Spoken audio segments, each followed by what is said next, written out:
Lunedì prossimo 29 luglio parte il ritiro precampionato in sede per l'Acaragas che poi si completerà il 13 agosto. Lillo Bonfatto è pronto a suonare la carica e la società si è attivata per organizzare le prime amichevoli stagionali. Si inizierà con il Gemini compagine di promozione il prossimo sabato 3 agosto, mentre il 7, sempre dello stesso mese, e il 13 allenamento congiunto contro Folgore e Misilmeri, entrambe militanti in eccellenza.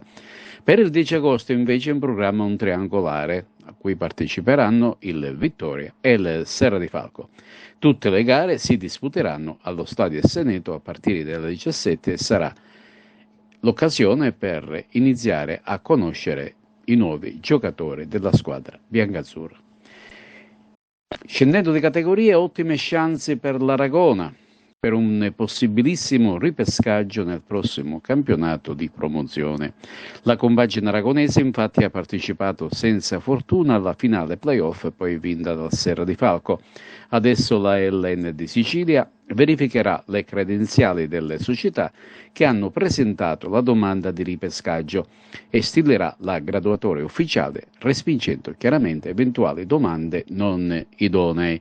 Da precisare che le squadre posizionate in prima categoria 2023-24 in zona playoff avranno priorità rispetto alle squadre retrocesse dalla promozione ed a tutte le altre che sono in lista. Ecco il motivo per cui nella cittadina aragonese persiste un po' di ottimismo. Intanto la rosa si involtisce con calciatori di esperienza, su tutti il bomber ex biancazzurro Peppe Gambino ed il difensore centrale Giuseppe Piola, ex Favara, ed altri giovani di grande prospettiva che faranno sicuramente una Aragona molto competitiva.